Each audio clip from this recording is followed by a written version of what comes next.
पृथक्त्वेन तु यज्ञानं नानाभावान् पृथक्विधान् वेत्ति सर्वेषु भूतेषु तज्ज्ञानं विद्धि राजसम्।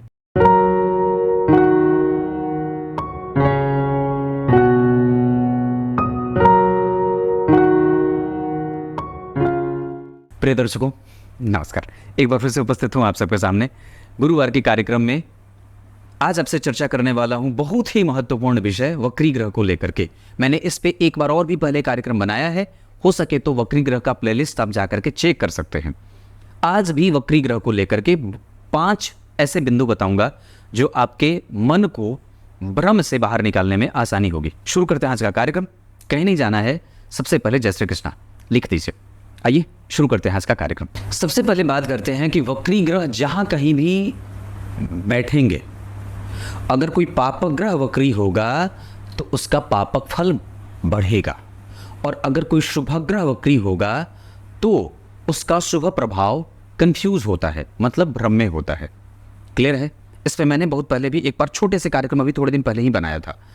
दूसरी बात कि अगर वक्री ग्रह कोई भी है, सूर्य और चंद्रमा, राहु और केतु। सूर्य और चंद्रमा कभी वक्री नहीं होते, राहु और केतु सदैव वक्र गति से ही चलते हैं। ये बात ग्रंथों में लिखी है। पर बात अब करते हैं कि अगर कोई ग्रह वक्री है, शनि, मंगल, बुध, गुरु, शुक्र, अगर ये ग्रह वक्री हो रहे हैं तो जब ये कभी किसी भाव पे देखेंगे तो इनकी दृष्टि का फल कैसा मिलेगा, प्रश्न उठता है। तो जब कभी भी कोई ग्रह वक्री हुआ है और अगर वो किसी भी भाव पे दृष्टि डाल रहा है, जैसे मंगल अगर वक्री हैं और चौथे भाव को देखेंगे, 7वें भाव को देखेंगे, 8वें भाव को देखेंगे, शनि अगर वक्री होकर के बैठे हैं तो तीसरे, 7वें और 10वें भाव को देखेंगे। वही बुध और शुक्र वक्री होकर के अपनी, चूंकि इनकी दृष्टि 7वीं होती है तो ये 7वें भाव को देखेंगे। गुरु की दृष्टि 5वीं, 7वीं और 9वीं होती है। तो कहने का अर्थ है कि अगर ग्रह वक्री होकर के बैठा है तो जहां कहीं भी वो देखेगा उसका परिणाम वो अशुभ देता है।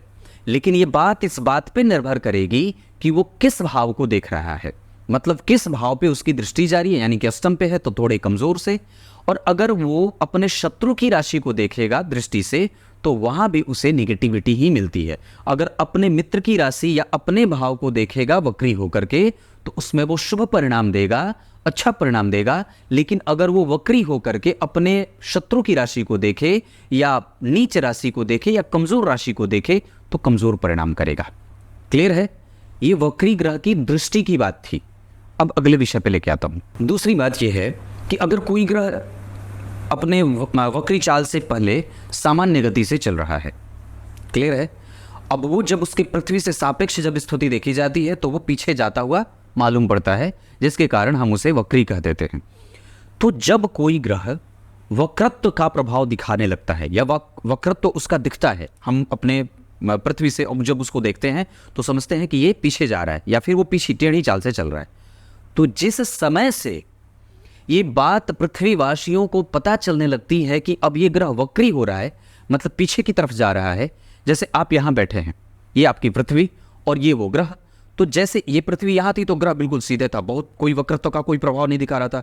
पर एक समय पे आने के बाद यहां हुआ तो इसके संतुलन में गया, फिर आगे बढ़ी पृथ्वी तो ये पीछे की तरफ गया।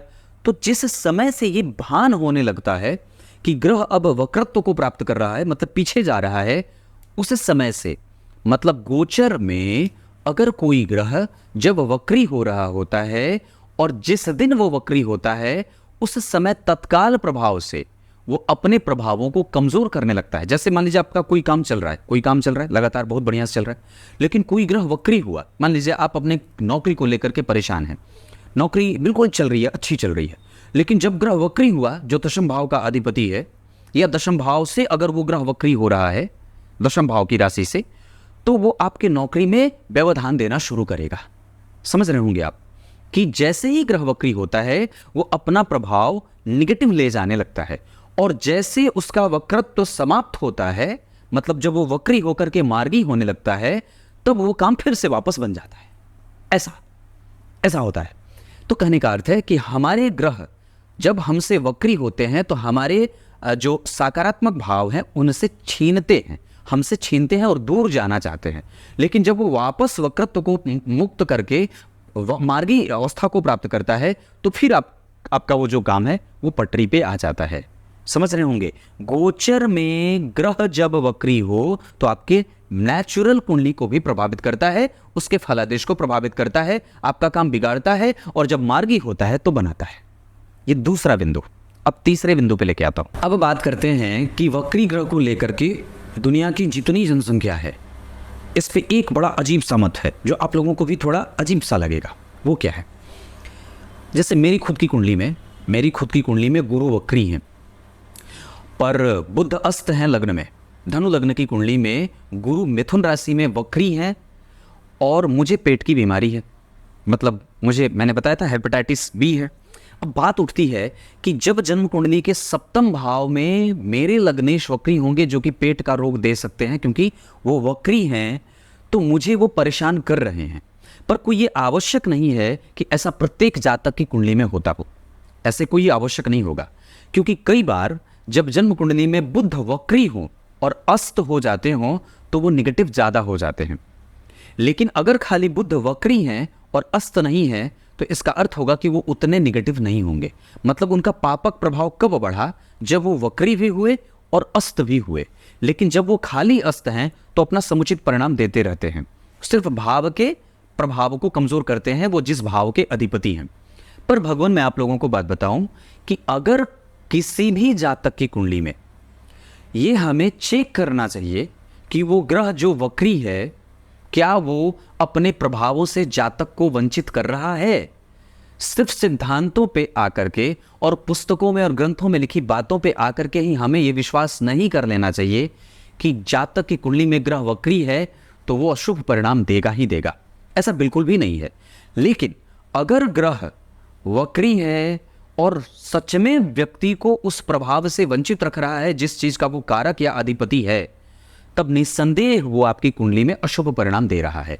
ये इस बात का द्योतक है, ये बात इस बात की पुष्टि करती है कि कभी भी प्रत्येक व्यक्ति के लिए वक्री ग्रह का प्रभाव एक जैसा नहीं रहता है। वो ट्रांसफरेबल होता है, बदलने वाला होता है और फ्लक्चुएशन के साथ परिणाम देता है।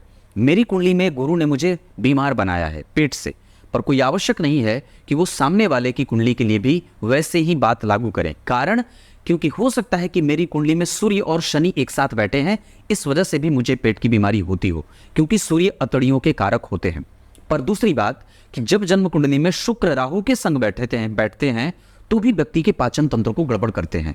पर ये सारी बातें 3 से 4 चीजें जब मेरी कुंडली को प्रभावित कर रही हैं, इसका अर्थ होगा कि निस्संदेह मेरी कुंडली में वक्री होकर के गुरु कमजोर हो रहे हैं, क्योंकि उनको बाकी की स्थितियों में भी निगेटिविटी मिल रही है। क्योंकि शुक्र राहु के संग, राहु का प्रभाव अष्टम भाव पे, केतु अष्टम भाव में पेट का रोग देते हैं। उसके बाद सूर्य और शनि लग्न में, तो सूर्य का प्रभाव शनि से कुंद हो जाता है, इस वजह से भी पाचन तंत्र गड़बड़ होता है। तो ये जो सारी चीजें हैं, उसके बाद गुरु वक्री होकर के छठे भाव का परिणाम करेंगे। तो ये जो चीजें हैं ये मेरी कुंडली में पेट के रोग देने में फुलफिल कर रही हैं, पर ऐसा सबके लिए लागू नहीं होगा। इसी वजह से वक्री ग्रह का प्रभाव जब भी आप बता रहे हो तो उस जातक से कुछ प्रश्न पूछ लेने चाहिए कि क्या आपके साथ ऐसा हुआ है, क्या आपके साथ ऐसा हुआ है, या ऐसा होता है, या ये दशा कैसी बीते थी। अगर ये सारी चीजें आपके मन के मुताबिक परिणाम दे रही हैं, तब आप ये बात कह सकते हैं कि उसकी कुंडली में वक्री ग्रह कमजोर परिणाम कर रहा है या अच्छा कर रहा है। समझ में आ रही होंगी चीजें। अब चौथे बिंदु पे लेके आता हूं। तो मैंने जो वक्री ग्रह के चाल को लेकर के बात कही थी कि वक्री ग्रह अपनी दशा में, और साथ ही साथ जब उसी की दशा हो, जैसे बुध अगर वक्री हो रहे हैं वर्तमान में, जैसे कोई भी ग्रह अगर वक्री, जैसे अभी शनि वक्री है, तो अगर शनि वक्री है और किसी जातक की कुंडली में शनि अच्छे भाव के अधिपति नहीं है, क्या बात कही, अगर शनि वक्री हैं अभी गोचर में वर्तमान, और किसी जातक की कुंडली में भी वो दशा में हैं और वो कुंडली में अच्छे नहीं बैठे हैं, तो जब तक शनि का वक्रत्व रहेगा, जब तक शनि की दशा रहेगी, और जब तक वो अपने अच्छे भाव का परिणाम तब तक नहीं दे सकते जब तक ये तीनों चीजें एक सीध में घटित हो रही हैं। मतलब महान कार्य तब नेगेटिविटी में जाता है जब वक्री हो गोचर में भी, कुंडली में भी अच्छे भाव का अधिपति नहीं हो और साथ ही साथ उसकी दशा भी चल रही हो, तो ये तीनों ही चीजें मिल करके जातक के जीवन को कई तरीके से प्रभावित कर, बिल्कुल पानी की तरह साफ है ये केस, एकदम स्पष्ट बता रहा हूं, कोई कंफ्यूजन नहीं।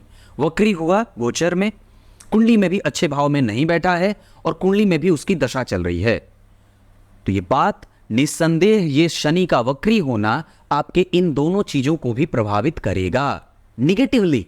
लेकिन जैसे काम छूट जाए, दोस्तों के साथ मित्रता ना शत्रुता बन जाए, घर परिवार में कलह का वातावरण बन जाए, नौकरी छूटने की बारी आ जाए, आर्थिक परेशानी बन जाए, आर्थिक कष्ट बढ़ जाए, किसी को भी आपकी बात पसंद ही ना आए, आप थोड़े प्रैक्टिकल हो जाएं, मानसिकता गड़बड़ हो जाए, कई तरीके की परेशानी ये देने लगेंगे। स्वास्थ्य से संबंधित समस्या दे सकते हैं। पर जैसे ही शनि वक्री होकर के मार्गी होंगे, वैसे ही आपके तीनों जो नेगेटिव हो रहे थे उसमें से एक पॉजिटिव हो गया। अब शनि को यहां दशा में भी राहत मिलेगी और अब शनि को आपकी कुंडली में भी राहत मिलेगी। ऐसे ही ये ग्रह हमें प्रभावित करते हैं। समझ में आ गई होगी बातें। आप लोगों को मैंने जो कल कार्यक्रम बनाया था धन भाव में सिंह राशि वाला, उसमें कुछ लोगों ने कई बात की, केतु को लेकर के बात नहीं की है।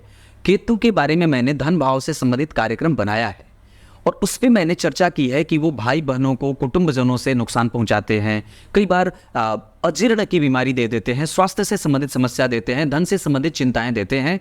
लेकिन व्यक्ति के पास अनुभव होता है पर वो अनुभव का सुख नहीं भोगता है। ये बात मैंने अपने राहु केतु वाले कार्यक्रम में बनाया है।